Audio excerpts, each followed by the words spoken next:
If I go over something in this video that I don't clarify, make sure to ask for clarification in the comment section down below. That is completely fine. But we're going to make thumbnails. We're going to try it again with some new things we've learned, and because some people might be more curious than ever with maybe transferring VODs onto YouTube or whatever reason, here we go. One of the first things I like to do when I open Photoshop when it comes to making a thumbnail is just making a blank canvas. I tend to use like 1920 by 1080 for the resolution. It's up to you. Just make sure it's in that same window space. So if it's not quite 1920 by 1080, make sure it's like what, 1366 by 720, etc. Like that. That's the dimensions you kind of want to work with when you're making a thumbnail. You can make it bigger if you want to as well, but just keep in note that YouTube does not allow thumbnails that are bigger than 2 megabytes. That's the size limits you have to work with. So there we go. Now for background, I do like to make it black, but you don't have to. You can leave whatever color you want, especially if you're just going to throw an image on top of it anyways. It doesn't necessarily matter that much. But let's say, for example, I throw the Space Colony Arc back here, right? Shadow Generations, it was fun, all this good stuff, right? To do this, if you don't have an image already set, of course, you can go on to say Google Images and hit copy and then go back over here and paste it on. You could also save an image if you want to and put it on there. You can look for an image as close to the resolution of the background that you made as possible. But if not, let's say this image was smaller, you can use the transform tool to resize it. So in Photoshop, if you hit Control T, this will come around like the edge of the picture, and then you can grab that to resize an image. And if you don't hold shift in newer versions of Photoshop, it'll keep it all in the same dimensions as you do that. If you hold shift, that's how you can like shrink or stretch or do all this kind of funky stuff with it if you want. If you don't want to do that, don't do that. But there you go. That's a way you can put a background image in and also resize it if it's not exactly the size you want. Maybe you want it smaller on purpose. You want like a border around the edges. That's kind of like the style of the thumbnail you want to do. Or like Star Wars movie posters tend to do this, right? So there you go. That's how you do that. And when you're done transforming, you just hit enter and that will set it back. So now that we have a background, what I tend to like to do in certain situations where we're going to have, like, say, a character in the foreground, like right here, here's my my character. Steam's drawn a lot of the mechanics, for example, as characters and made them PNG so I can use them in editing. But let's say that looks a bit kind of cluttered. What a lot of people tend to do is they blur the background. So what you do is make sure you have the background layer selected, which is usually by default in the default layout of Photoshop, on the right side, the bottom right side right here, right? So we have this Space Colony Arc one. You go up to Filters, go up to Blur, and Gaussian Blur. 10 is usually good enough. You probably can even get away with 5 depending. I like using 10 because on smaller screens, the blur tends to be a little bit less. And we'll talk about that in a second too, because a lot of people tend to watch YouTube apparently on phone screens more than anything else. So you want to make sure thumbnails always look good on a smaller screen. So 10, that's usually good enough. And then it just kind of gives a little bit of separation then between, of course, the background and the foreground, kind of like focus, how camera lenses work and stuff like that too. So one thing we're now going to talk about is the foreground part and making this look pretty. And now it looks pretty as it is, but what I mean is I'm going to go over different effects that I use, and maybe you don't want to use all of them, but maybe there's 1 or 2 here that I go over and you're like, that's the one I've been looking for. How do you do that? So the first one is layers, layer style, and I always like to kind of do a little bit of a drop shadow behind whatever I'm putting in the foreground, especially if I'm going to blur the background too. It's just a little bit of extra separation. It doesn't always have to work necessarily in the style you're using, but for settings, I say eyeball it, because honestly, the only thing I would recommend is have the opacity all the way up and usually have the distance all the way down, so it's actually behind the character you're using. When it comes to size and spread, maybe the way you're trying to do a thumbnail, you need it like something like this. So then you crank those bad boys all the way up. Maybe you just want it to be just a little bit of a shadow behind them, so you actually crank those quite far down. Now, where the fun begins is some of these other options that pop up in layer style.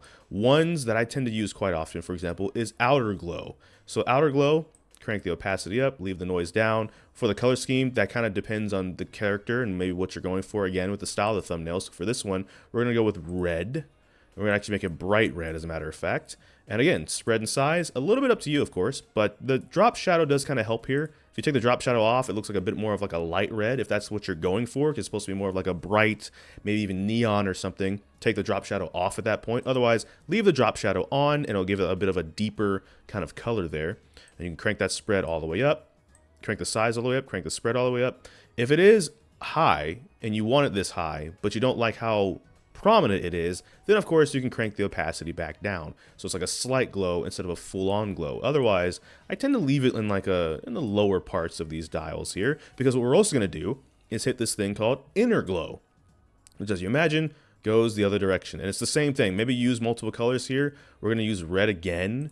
And again, we're just going to make it a slight internal glow, kind of something like that maybe.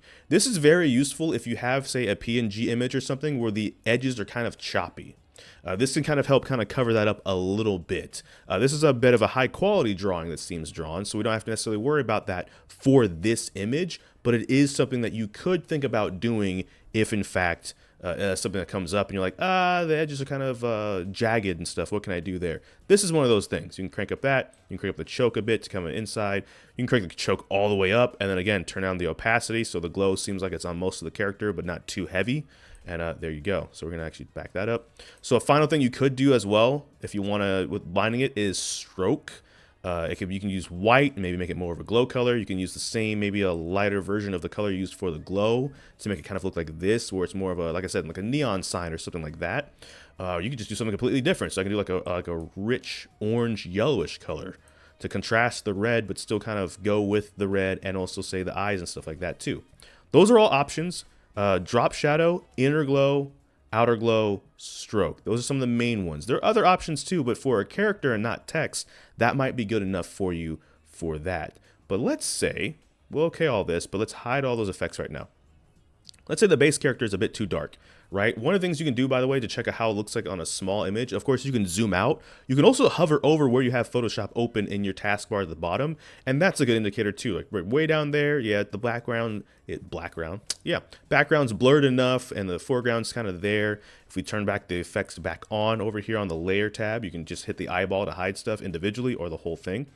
We hover over this again. Yeah, it kind of, you can see it, you know, on like a cell phone screen. It's looking like it's a pretty visible situation.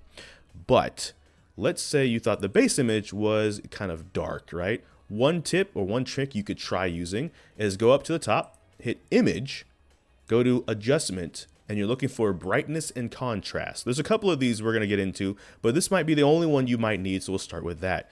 One thing you could try doing is you could try cranking the contrast up and then cranking the brightness up accordingly. Not necessarily all the way up. You know, definitely there's a preview thing, so there's a difference there for sure. But you can mess with that a bit. Maybe you don't want the brightness all the way up, but you want the contrast all the way up. Maybe you want the contrast all the way over here, and now you want the brightness all the way up. And that's actually more of the look you're going for, depending on the base. So here's the base one. Fine, you know, this one, maybe you want to brighten that way. Obviously, you could go brightness and contrast down, kind of like that darkened shadowed look or whatever. It's up to you again, which is what thing I want to keep reiterating, because your style might develop differently than the things I'm teaching you in this video. I'm just telling you where to find the tools, right? If you want to use the screwdriver and the wrench, that's up to you. Maybe you want the hammer after all, but I want you to be aware then of where these are and how to do these things, and then you can do your own thing. Oh yeah, crank the brightness up, crank the contrast up. We're going to hit OK for a second, and then we're going to turn the effects back on, and you have that glow coming in on the edges there. We get rid of the stroke even. Maybe that's what you're looking for instead, right? That could be an option. So we're going to actually do that. Actually undo that. We're going to undo all of that. There we go. So that's an option. Obviously, you can mess around with different things, and it might depend on the character that you're using too, right? Like this one maybe has fine colors. A lot of them are dark, so using outer glow and stuff is fine. And again, if you want to move an image within this, not just the background, again, Control T for the transform tool. You can use the edges here to resize it, make it bigger or smaller, or just grab the center and kind of move it on one side or the other in case you're going to be putting text. So let's say I move me over here, because we want to put text. We're going to get another character in here real quick. So in the spirit of Steam's instigating, let's say we're going to probably maybe use a couple of his cards in here. So it'd be like the same thing. You drop another image in. You can do the exact same things all over again. And it might differ between things, right? Like this is kind of a bit dark. Let's say now that we got Etsuko's thing over here, it's a bit lighter, let's say. So maybe you still want to mess with these a little bit because the vibrance or the brightness. And actually, while we have this one open, we're going to go over some of the other settings that we didn't go over with that one real quick. So obviously we have the brightness and contrast if we want, the difference there, right? Let's say we don't want to do that. Let's say we want to instead look at curves. So curves in relation to this is actually this right here, not the edges of an actual image or a character or something like that. You can grab anywhere on this point. And so keep in mind, I guess I have to swap so you can actually see both of these. I realize my camera is in the way because I'm an idiot. And I apologize. 1 second. Let's fix that. So let's hide me completely. And we're just going to move her over here, right? There we go. Let's say we go back to images. Adjustment, by the way. So under brightness and contrast, there should be like a drop-down menu, and it has levels, curves, exposures, vibrance. We'll go over all these real quick. So first of all, actually, levels is next on the list. So levels right here, we'll do something like this. The far right one, so like the white arrow that's on the far right of this window that pops up, will brighten things, especially if you just crank that all the way up. That is bright. The middle one is kind of like a middle ground. When you crank it this way, it'll get darker. You crank it that way, it'll get lighter, but not quite unless you go all the way in one direction as it, oh geez, that's horrifying. An image as this is the lighten up, and this is how you darken. Left, righten, right, darken.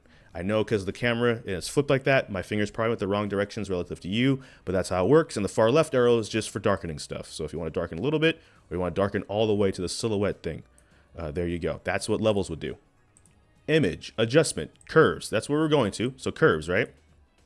You grab, say, like the middle here, and you start pulling this curve, because it'll start making a curve upwards. It'll start making it brighter. You go a bit higher on the curve. It'll do one thing, you know. You go lower on the curve. It'll darken.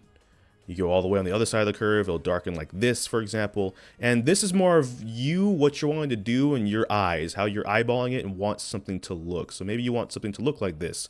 There's just light on the very top of the head.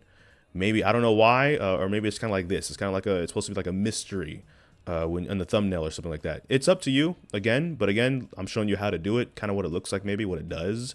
You can pull things all the way down here on this side or pull it on that side. Go wherever you want, and then you can leave that there and then start pulling on a different part of the curve as well. So it's not just the one position. So now we have that one point, and now we're pulling on a different part of the curve down here. So now the top part of like their head, for example, and really the torso, the top part of the torso is kind of bright right now, but now we've darkened everything else in case that's what you're kind of going for. Like maybe you're lining characters up at the bottom and the light source that you're imagining is towards the top of the thumbnail. So characters that are down near the bottom parts need to be dark like this. The top part needs to kind of be light, but not too light like this. Or you can pull that over there and the curve can be like that, right? Like you can do several things and it's up to you. But that's how you do it. Image. Exposure. Yes, we love exposure. Why not pay artists, you know, in money? Because, you know, exposure doesn't pay rent. Yeah. But anyways, you can crank the exposure up, you can crank the exposure down. It'll do a lot of the stuff we talked about in curves and levels, but then you have things like offsets. You can have other, wow, okay, there's other ways to do that. I don't mess with this one too terribly often, I'm going to be honest. You can do like this. Now that like the jacket, for example, is like super vibrant. But as you can see what it does to other stuff, and you can kind of, again, mess with the knobs, see how you like that, see how you know, and go from there. Images, vibrance is another one where now you have the saturation. So when you saturate something, that's going to kind of vibrant the colors as well. And then you can use vibrance to vibrance the colors or kind of wash the colors, desaturize by cranking vibrance in the other direction. So then we got hue and saturation. So let's say we want to turn up the saturation, right? There we go. But let's say we just wanted them to be a different color entirely, right? Let's say this will change. Now, mind you, this isn't going to target a specific thing unless you go in and say, like quick select something. So if we wanted to just change the jacket color, we'd have to manually go in and either cut that out and like paste it on top or something like that. Otherwise, it's going to change the whole entire thing. But let's say we wanted to do that for some reason. Like there's the opposite. What's the opposite of red? Blue, right? So where's blue? We just were at it. We were just on it. Boom. I don't know why, but let's say that's what you're doing with a couple characters in your thumbnail. That's how you would do that. You change the hue slider. And obviously, if you want to make it a bit richer, you can maybe change the saturation. If you crank it all the way up, you have a risk of doing stuff like you're seeing right here, where it's kind of becoming like that rainbow color. I don't know if you've ever seen like oil under a car on concrete, but when it looks rainbow, that's not a good sign. But that's something that can happen if you crank saturation too far up. So let's cancel that. Let's do the jacket thing real quick because it's a good excuse to show you the pen tool. So here's the pen tool. On the right or the left-hand side here, usually under like the zoom, or here's the, my bad, that's the zoom, that's the dodge tool, my bad. So it's usually under the fill bucket, stuff like that. You'll find a pen tool. When you click on it, there's usually a lot of options. The very first option that's usually probably selected pen tool is usually good enough. Let's zoom in real quick, okay? If we zoomed in just a bit, because we're going to start like, let's say down on the sleeve here, okay? And I'll speed this up later, but we're going to start right here. You hit that, you go to this point, you go to this point, you go to this point, and you just kind of follow the jacket around. Okay? I'm going to speed this part up or just cut it out, but you do have to, it does take time, but it looks really good when you tend to do it, so it's usually worth the time. Thumbnails usually take people like 30 minutes when they get really good at it, even when they know what they're doing, because sometimes you have a new idea that you want to try and stuff like that. So give me a second, I'll be right back, but basically you want to kind of go around, take your time, play a playlist if you want. That's what I usually do when I'm making thumbnails. I usually have a playlist on anyways, and we will be right back. But you want to, again, go over kind of like every nook and cranny, really. I guess since we're right here and I haven't cut yet, you got to go around the hair. That's pun intended, you know, because rabbit, get it? Haha, that's not funny. Okay, never mind. Forget what I said. Moving on. Okay, and as we start getting towards the end here, the reason we're back already is because in the way this tool works is connect the dots. So when you get to this final part, connect it. We can zoom back out now. And one of the things you want to do before you click any other tool is, while I have the pen tool, so reselect it if you zoomed out. Inside the space that you've highlighted, right click, you're looking for make selection in the drop down that comes up. Feather radius, you can leave that as 0. Sometimes you can make that bigger if there's a part that you tried to cross over and it's like a little sliver because you didn't want to connect it yet or something like that. You can mess with that, but 0 usually is by default and good enough.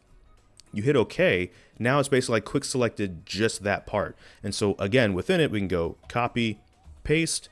Now the jacket is its own layer. And now if we want to go back up, say, to adjustments and say saturation and hue, and we want to just change the jacket, it will just change the jacket and leave the rest of them just fine. So if we wanted to say, what do we say, blue? Yeah, so if we wanted to go blue, there you go. Now the jacket's blue.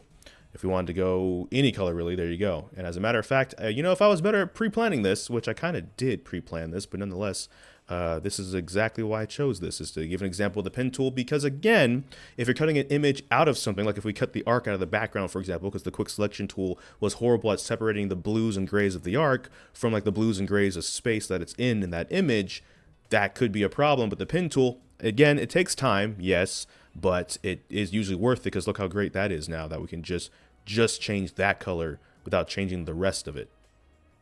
You know, so there you go. Saturation, crank that up. Now it's super blue. The only final note I'll make though is if you are going to do something like, let's say we increase the brightness on the overall thing, right? The contrast is up, and let's say we increase the brightness to say 30 even, right? Well, then you're going to want to make sure, if you do have a separate layer like the jacket now, you change that as well, because the colors are going to be off then, right? So if that was turned up, we got to turn the brightness and contrast, yes, on those as well. So now that kind of keeps it the same. And that way then if we do again change that color to something else, we could. For example, color balance. We can just go down the list here. Color balance.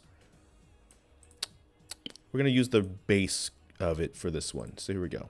Adjustments, under hue and saturation, color balance. It'll bring up this. So this has multiple sliders for midtones, highlights, and shadows. You can adjust it. For example, cyan more, so bring up the more cyan in the image, or red more, so make the image more red overall. Magenta, green, yellow, blue. It's pretty straightforward. It's just more where to find it, right? And these are the values. And it goes based off of, again, the shadows and the highlights as well. So it starts on midtones. You get this to have the preserve luminosity if you want, and the preview if you want as well. So let's say we crank the red up. Let's say we cranked the green up, and let's say we cranked the blue up. But on shadows, let's say we cranked the cyan up, cranked the green up again, but then cranked the yellow up. But then on highlights, we cranked the red up, we cranked the green up, and we cranked the blue up. So now that's what it looks like now. That's what it looks like before. And again, you can adjust all three of these down here with the tone balance. See how you like that. Let's go to adjustments now. Let's go to, you know, pretty straightforward, black and white. It's like an old movie. There we go. Adjustments. Let's go. Photo filter can be fun. So right now, let's go color. Let's turn up the density all the way up. And then let's say we change the color to green. It's kind of another way to change the entire color, but it's not going to just bleed the entire color like it's a silhouette. It'll just kind of tone each color based off of the color filter. So if the color filter was on like this magenta color, or if this color filter was on like a golden color, all of them are still going to be, so it's going to be like red with a golden tint. It's going to be the skin with the golden tint, the hair with the golden tint. That can be very fun and useful. So adjustments, Let's see, channel mixer, that's a fun one. This one where you can kind of go like, here's the sliders on the output channels red right now. Let me make sure I move it there. And as soon as you crank it up in any direction, it's going to really turn up the red or just get rid of the red completely. Now it's like an Arctic color. Shadows and highlights is one where you can adjust. So here's what the image looks like as is. Here's when you turn up the highlights, maybe perhaps, or you turn the highlights all the way down, turn the shadows all the way down, turn the shadows all the way up. There you go. Then there's replace color. Replace color can be like this. So you open this, right? Here's the color. So let's say we want to replace the jacket yet again. We'll grab that, it'll grab the color. Then down here at the bottom where it has the color again is where you want to select the color that you want to change it to. So again, let's say we wanted to go with that blue color.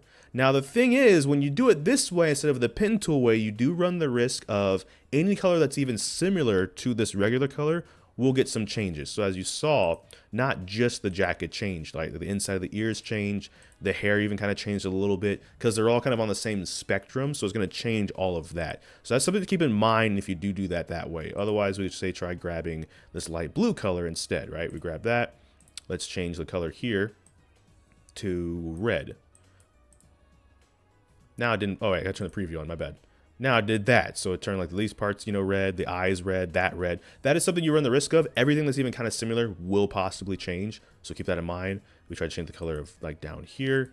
Actually, that kind of looks kind of cool. That's kind of like a bronze almost, like a golden bronze color.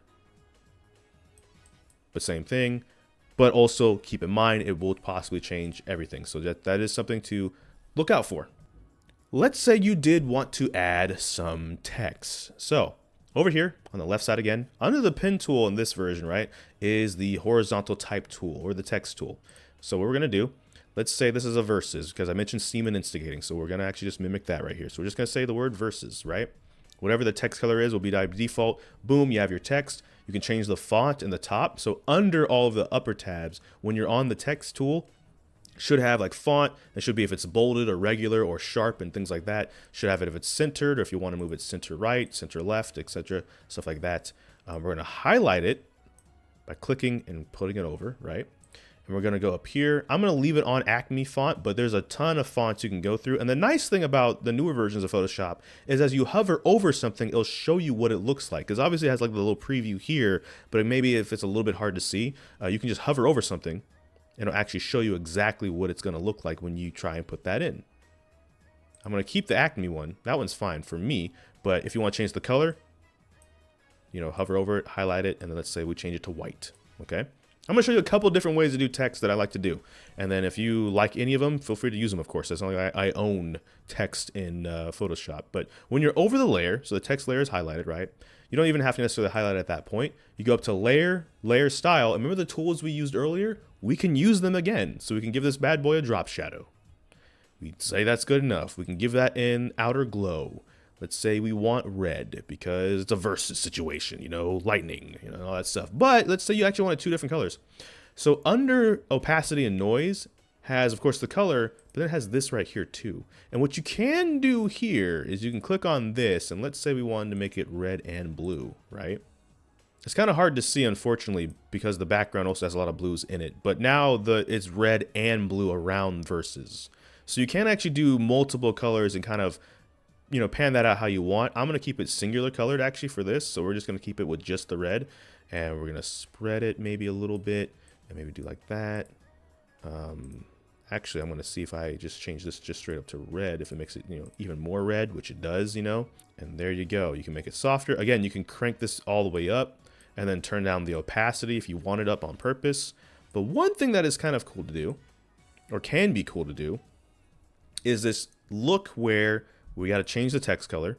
We're going to change it for this example. You don't have to follow this specific color, by the way, but just for this example, we're going to change it to like a kind of like a light blue, like a sky blue color, right? And we're going to come back over to layer style, and we're going to go back to outer glow.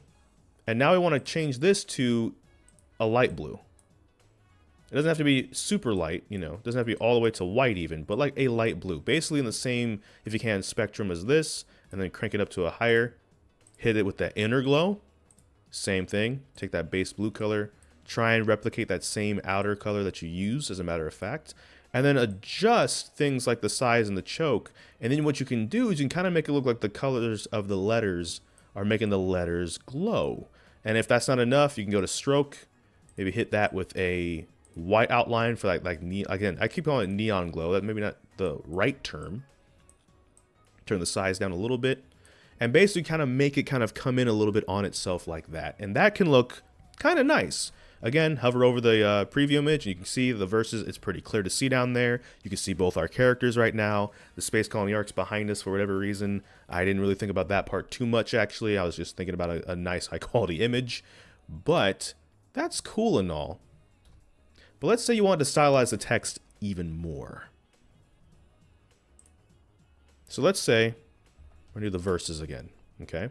And for this one, we're going to make the verses more of a yellow color. Why? Let me show you something with the pen tool. So on the pen tool, right, when you select it, up at the top should be an option to make a shape. So there's a little drop-down menu, and instead of path, hit shape. I'm going to make the fill colored black. Let me land. What we're going to do here is make what they call like Roblox text. There's other names for it too. You've probably seen it and you might be interested in how to do it. This is what we learned and we're going to show you how we do it. So what we got to do here is instead of following the text, we're just going to click here, right? Go across as best you can, click here. Go down and then go over. Basically, you want to make a dark rectangle on just the bottom half of the text. Once you've made this dark rectangle, go to the shape layer, okay?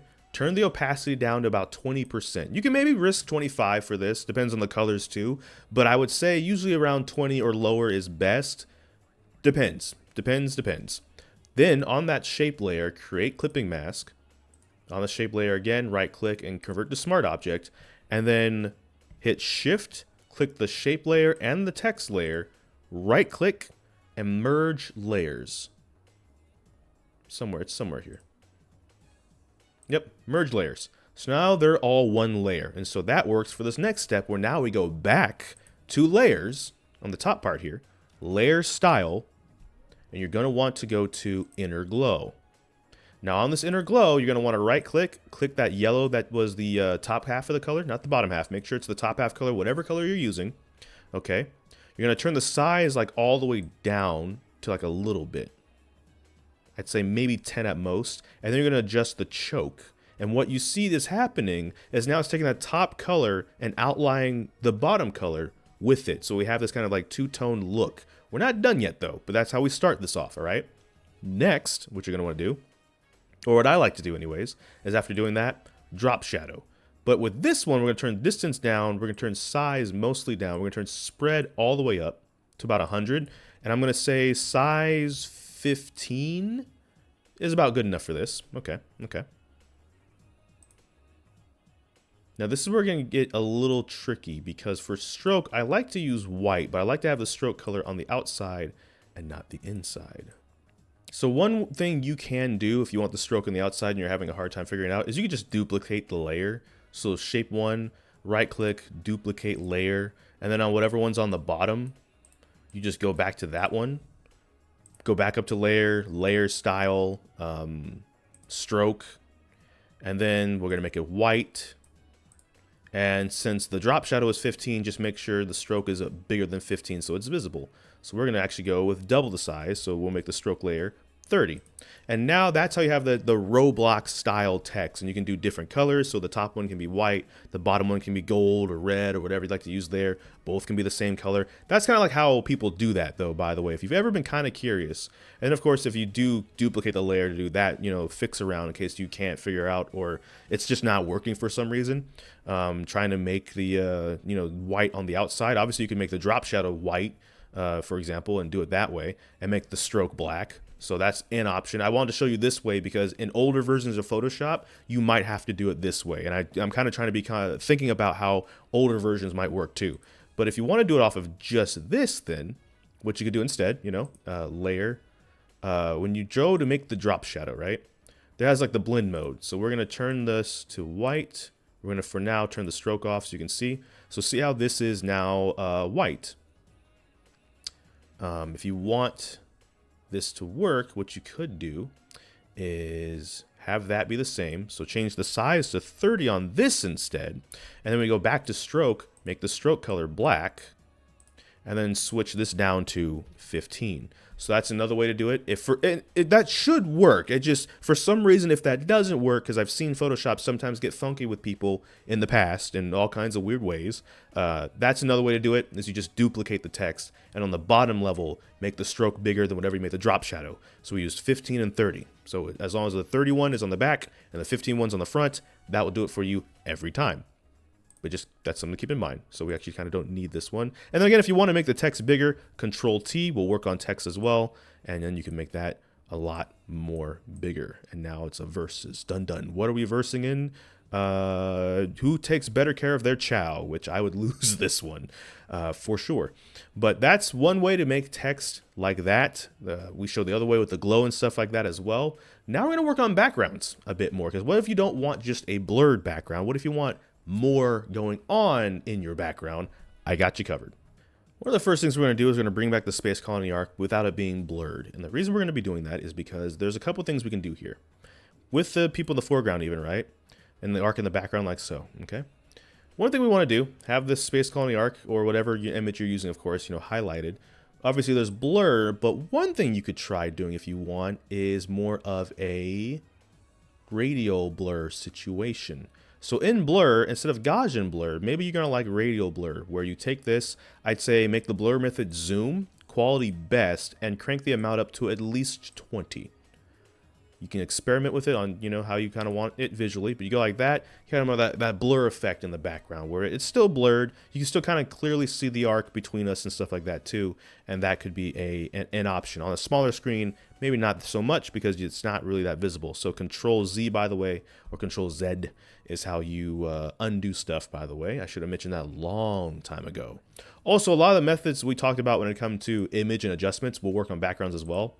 So if we wanted the arc to be kind of darker behind us, we want to turn, ooh, that kind of looks kind of nice actually. Maybe we might use that. Turn the brightness up or turn the brightness down, depending on how you want to do that. That can work too. But let's go back to layer. Layer, just in case I didn't say it, and I apologize, filter is what we're also using, by the way. One thing I like to do, depending on, now this takes up a lot of megabytes, and again, you have to be under 2 megabytes for your thumbnail to be able to upload. But one thing I like to do, depending on the art style and how things are going, is I actually like to go, I guess we have to go to filter gallery to bring it up, is use some of these. Like maybe water paper can kind of look nice right there. A space colony being in water maybe doesn't quite work up, but there's that. Base relief, bas relief, however you want to pronounce it. That's going to be based on the colors you already have highlighted. Ones that I really like to use a lot is ones under the artistic folder. And other versions of Photoshop is actually just under filters, by the way, too. But film grain is one I like to use. I usually crank that up to 2 and leave everything else at 0. And it kind of creates this like a slight grainy situation here where, you do like that. And now the space back here, like behind the ear over here, for example, it kind of has a grainy little look to it. That's kind of nice. We're going to undo that. And of course, there's motion blur. So you just hit motion blur, and it means it'll blur in a certain direction. So if you want, for some reason, the arc to be blurring behind us, and you just crank the blur in a certain direction, that's how that will work. Okay, now let's bring back the blurred arc. We're going to turn the adjustment up because, again, for foreground, background stuff, we're going to turn the contrast up on that bad boy to make it a little dark. But let's say that's the background, and let's say us two are the foreground, but we still kind of want something, say, in the middle part. So not quite background, not quite foreground. We'll drop some asteroids in there. And in Dark Beginnings, we learn that the arc is kind of way out there towards the moon, that it blew in half after all. And it's actually the destroyed part of the moon is kind of cool. On a side note, why I adjust this, it's become like a ring around the moon. So the moon now has a ring like Saturn or something. There we go. Now we got some there's a background, but now we got some of the asteroid, or I guess moon remains. There we go. So it's kind of like Dark Beginnings in that regard. There we go. And you can just adjust it accordingly if you want it to be the entire background. If you want it just to be like towards the bottom only, actually. There you go. And again, you can do all the stuff we've talked about, the layer stuff, drop shadows, glows, even if you want the debris to glow, whatever, you can put that behind or whatever. If you want something a bit more solid, and again, if you ever paste something in and it's supposed to be a PNG and it's not, as long as the colors don't collide too much, magic erase tool. Boom, now it's gone. Now we have the lunar surface, right? Okay, because the ark's up there and it destroyed half the moon. That's kind of what we're doing with this. That's the thematic. And so now it has a situation where it's like, boom, now we have that. So in VR chat, I've been taking a lot of screenshots, or I've been trying to more often, with like thumbnails in mind too. It's like, well, if I'm going to be recording, if I ever put this up as like a memory, even if it's a video for our memories, I'm still probably going to make a thumbnail. So one thing to do, that you've seen me doing, especially in VR chat, because if it's a world hopping adventure, we usually go to multiple worlds. It's pretty fun. Is I'll make 3 images as the background. And I'll kind of bleed them together. I'm going to show you how to do that.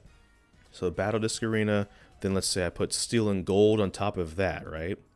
The way you do this trick, because you don't have to use 3 images, by the way. You can use 2, but let's size this a bit better than that.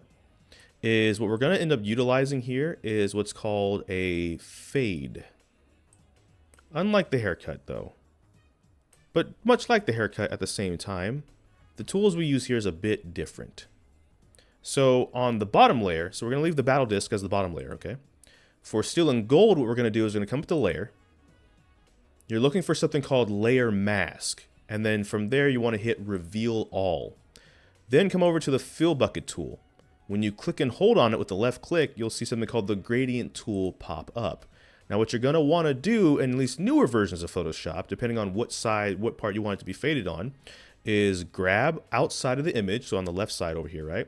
And we're going to click it over here. And what it's going to do is it's going to fade steel and gold on top of battle disc, all the way to the other edge of the image. Now it's hard to see a little bit, but there is like a little like white diamond in the middle.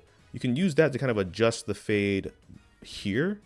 But as long as you don't click off the image, another way you can do this in older versions of Photoshop, if that does not appear, or there's just an error or an issue, is don't click off the layer, go back up to the layer tab, or the image tab, adjustments, and then levels. And then these levels will, instead of changing the colors and the brightness, will instead change the fade on the image if you haven't clicked off the image yet. So this left one will actually, put the battle disc one back up more. Or the right one will actually fade steel and gold a lot more. As long as you haven't clicked off the image yet, it'll still work. And the middle one will kind of be like a bit of a middle ground. This also works if you're fading images, but like the part where it's being faded is a bit too solid. Like the line or the edge of an image is a bit too there. You can use this middle one especially to kind of get rid of that. So what we're going to do here is, because we're going to do 3 images, is we're going to turn steel and gold a bit down. But now it's kind of a bit too faded, so you still actually want to be adjusting both of them together. So what that usually implies is you're probably going to be pinching all 3 of them towards the center. And then there you go. Battle disc is still prominent, steel and gold's on the side. Let's go grab a 3rd image, be right back.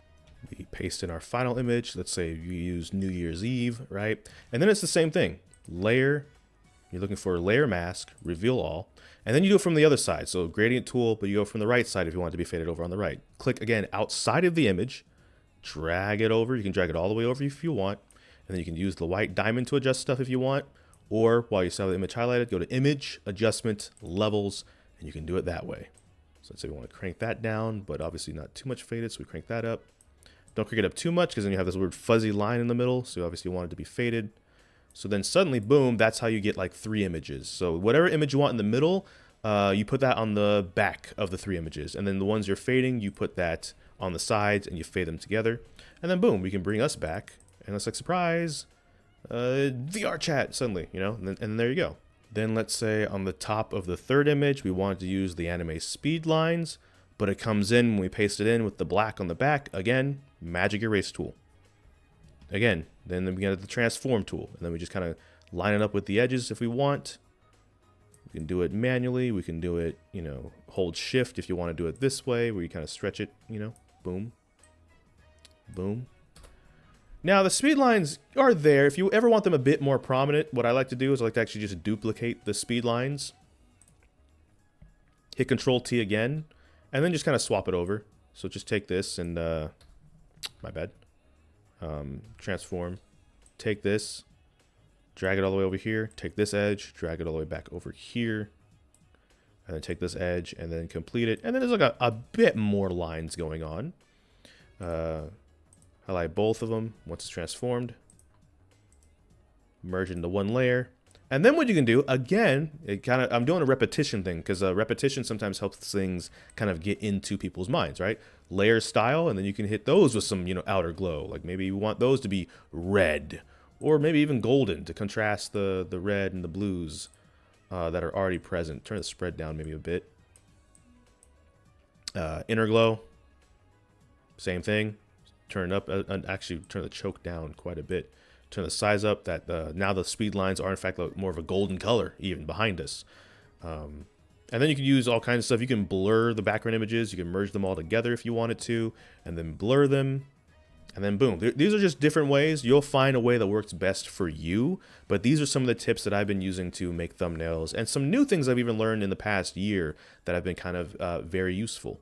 So for example, as I highlight the thing down there, the image kind of looks good. Perhaps Etsuko could pop out a bit more from the background, because I forgot to give her an inner glow or an outer glow or an anything.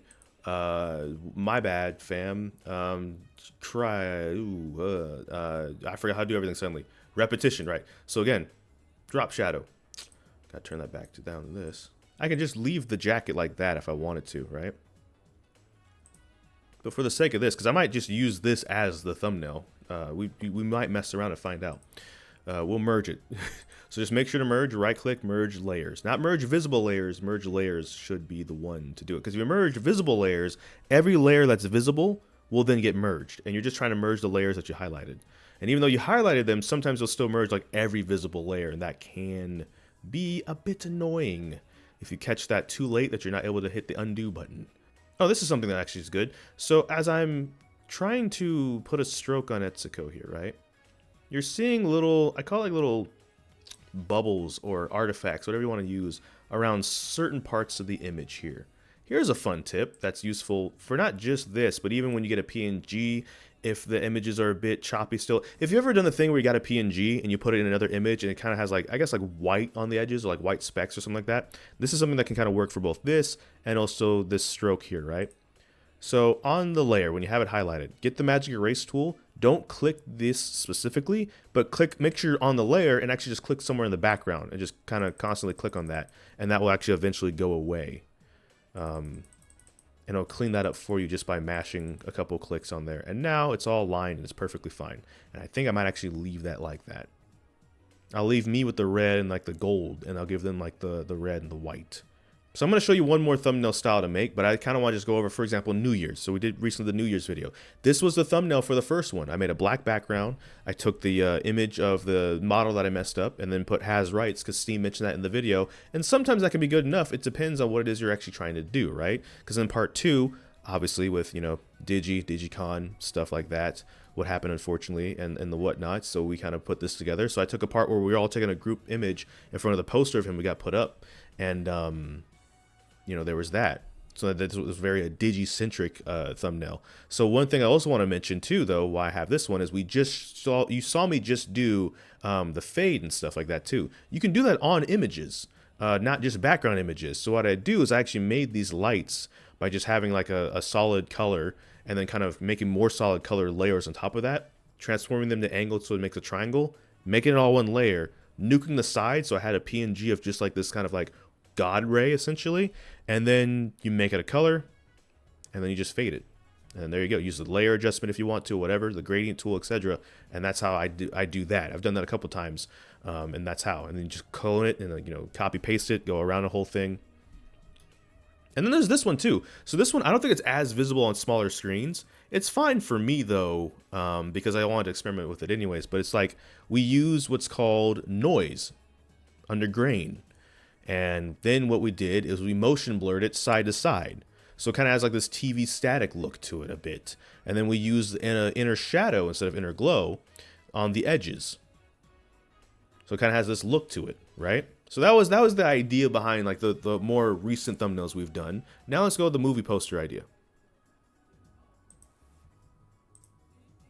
Don't do that. It flashed like it didn't want to change. Go. We need to get back to Photoshop. Here we go. It's already like an hour-long video. Let's wrap it up. So if we were doing like a movie poster situation, okay, we might have put ourselves in a bit of a corner, but fortunately we can just turn all the effects off. Let's say, can I do a movie poster with just 2 people? So step 1, you need a background. We're going to use a space background for this one, because it's going to be more to help kind of be like the night sky, but to give it a bit more color than just the regular night sky, which, to be fair, is pretty beautiful when you don't have cloud cover and stuff behind you. But let's say we have that, right? So we have the background. We're going to have actually multiple layers. If you see movie posters, you'll be able to follow along what we're about to do. Now for a secondary background, we'll put an image of like a city. For this to kind of work well, we got these skyscrapers and stuff too, because we want to be able to blend in with the night sky behind.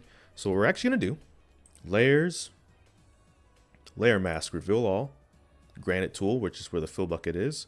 Kind of just drag that on up, adjust it accordingly. I'm going to use, I'm going to use image and then levels. I'm more used to that, to be honest. We want to make it pretty solid behind us, but leave the top kind of faded so like it's kind of blending into the night sky at the top. And then if we want to, we can even use the transform tool to drag this down a little bit more. So now one thing we're going to do is going to go say clip art of fire. We're going to find like a line of fire, something like this should do. Now you don't have to use fire. I just like using fire for this next part. We're going to have fire. We got to get rid of the background. So go to erase, good old classic. And one thing I also like to do if I'm going to be using fire too, again, drop shadow, outer glow, etc., etc. And what we're going to do is we're going to put this line of fire behind us. Now this doesn't, when I say this doesn't have to be fire, this could be a rocky background, this could be mountains, basically like a third background layer. So you have the background, you have maybe like a bit of a secondary background in front of you of some sort, and then here you start having like a third, something like this. Maybe not, we'll see, but then we have it's hard to see right now, so we're going to change the color. We're going to go grab this, change this back to the fill tool, the bucket. Make this red, because like this is the city's burning for whatever reason. Maybe make it like a darker red.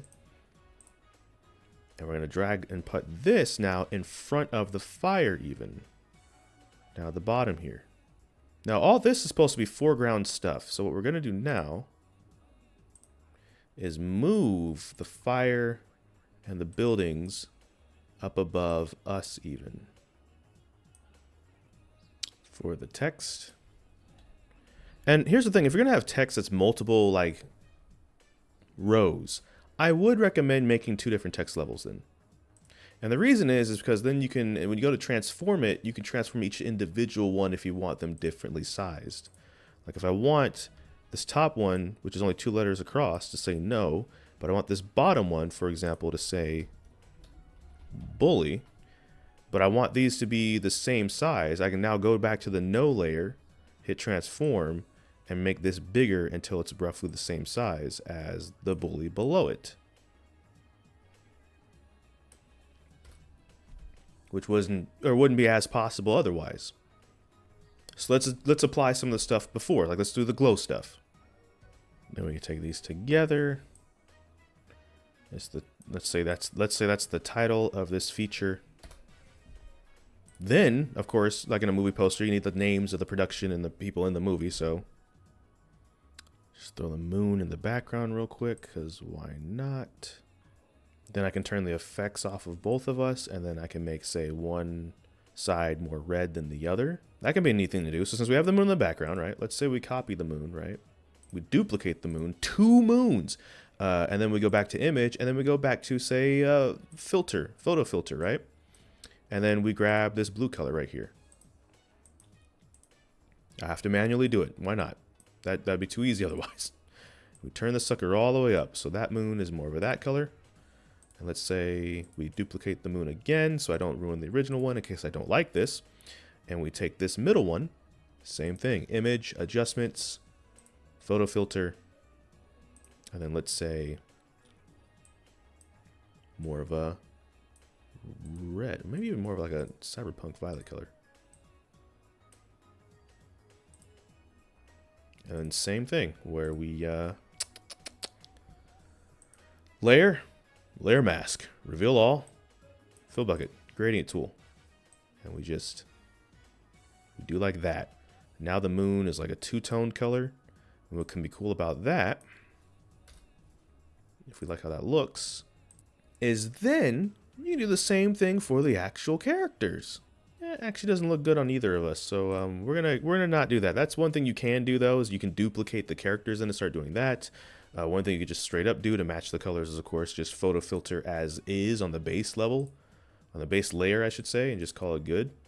So you just do like that anyways to give me the same look as this half, and then on over here to give her the same look as that half. Photo filter, color, and just grab that, boom, turn that all the way up, boom. And then there you go. That's a way to kind of do that idea, where then you have like some sort of scenescape in the front too, some sort of the thing behind it. Like I tend to use fire by default, but like I said, in movies and stuff, they use mountains, sometimes ships, if it's like Star Wars and stuff like that, or like a desert landscape, landscapes period, and then a secondary landscape behind that could be possible as well, and then like a background of some sort. And like I said, I mentioned earlier in Star Wars, sometimes they have a black border around all of this. So what you would do there is you'd grab all of this, hit transform, and make all of this smaller so that there's like a bit of a border around that. And then when you've established your border around that, you can make like a white line around it by using a stroke when you merge all those into one layer. So that is several ways to potentially make thumbnails. Again, if you have questions, please comment in the comment section down below, because this video is going to be long, but a lot shorter than when I was going through this, because I had to troubleshoot some things, and it could be a bit confusing, and I apologize. One thing we'll do some quick note stuff actually at the end here too. So I mentioned once, so we're going to replicate this thumbnail real quick because this was kind of fun. So, and it also utilizes, it's like reviewing homework. Once again, hit the pen tool, make sure it's on path. We'll be right back. Right click, make selection, hit OK. Now this copy paste is its own thing. And so here's a cool trick, and we'll utilize this to show it too. Once you cut something out of a background, one thing you can do too is by blurring the background. So filter, we'll blur this Gaussian blur. We'll go up to 10. It can kind of look like a focus lens just by that. Sometimes that might just be the thumbnail, not for this particular case, but that might be enough by itself, where because you didn't move anything, but because the foreground is up and the background is now blurred, it looks like kind of like you're focusing on the object, in this case person, in the foreground, and then the background is kind of blurred and it kind of looks like that. And that can be it in some cases. Kind of makes this like little hazy effect around the person. If you look carefully, it's kind of there. This one's a bit darker, so it's a bit hard to see, but that is something you can do. That is something that works. But again, if you're going to brighten something, like let's say we want to brighten the foreground here by cranking these up. Maybe more like that. Maybe that's not the way. Maybe we go that way. Let's see. Just make sure you do that to the background or you might lose that effect. So what do we just do? Crank the brightness up and we crank the contrast. It was like over here somewhere at most, right? Yeah, then you can still mimic the idea. Now, one thing we're going to redo here is for the background here, we're going to unblur it. What we're going to do, filter, noise, add noise. You want to see this almost like rainbow specks behind, right? So we're going to hit OK. Then while we're still on that layer, blur, motion blur, side to side. There we go. That's that like screen effect, if you will. You can even hide the foreground. You can maybe even see it a little better. And then what you can do is you just go up to layers, layer style, and one we haven't talked about too much is inner shadow. Turn that to black because we want it to be an inner shadow, and then keep the distance all the way down, but then crank up the size, crank up the spread even if we want. And there you go. Also, real quick, the way I did the eyes, because sometimes doing this on eyes period can be nice. Make a new layer, select a color. So we're gonna select red because that's a fun color. Turn the hardness down on our brush tool. Okay. Turn the size up and just boom, put red over here, put red over here, and then turn the opacity down a bit. And then adjust that accordingly, how you want that to look. If you want the eyes to be kind of red, you want them to be super red. If you want to add more, guess what? Layer. It all comes back. Drop shadow even. It's a bit too much. Turn the spread down. And you can even do something like that, where now they kind of have like a light ring around them. It's kind of hard to see, but it's there. Things you see in the olden days too is you'll put the base color down, then you'll make a smaller version, so we'll turn the brush size down a bit actually, and then on top of the color you put like glowing white dots. That's an option, and you don't have to do it to do like a evil or scary look. You can do it on the on these. If we bring us back here, right, you can just take our eye colors and do that too. I would suggest always doing it on a new layer, just because that way if you just don't like how it looks or you want to adjust it, you don't have to end up adjusting then the whole entire thing. So that's more of a, that's a bit of a blue color. So we'll go back here, hardness down, and then if you just want to do that, it doesn't have to be even about looking creepy or anything. It can just look cool to have the eyes glow like at least a little bit, depending on the image and depending on what you're going for. Go like that, and then again, maybe not even all the way white, but kind of white enough, and then you just throw that like on top. And then if it's too bright, like maybe that looks really cool, but it's a bit too bright, just lower the opacity a bit and adjust it until it goes to how you like for it to go. But now I'm ending this video. If you have any other questions, feel free to ask them in the comment section down below, because now I have to go edit this video. And I'm using one of these as one of these is going to be the thumbnail, and you're going to see it when you click on the video, and you're going to know which one I use. Maybe it's going to be all of them composited. I don't know yet, but one of these we're just using so I can cut down on the time, and it could just be edit, boom, boom. But thanks so much for watching this video. Make sure to like, comment, subscribe. Hit that bell notification, the actual subscribe button. But I don't know what you'll do next. We're just going to have to wait and see. So until this time, take care and enjoy pizza responsibly. Thank you for watching.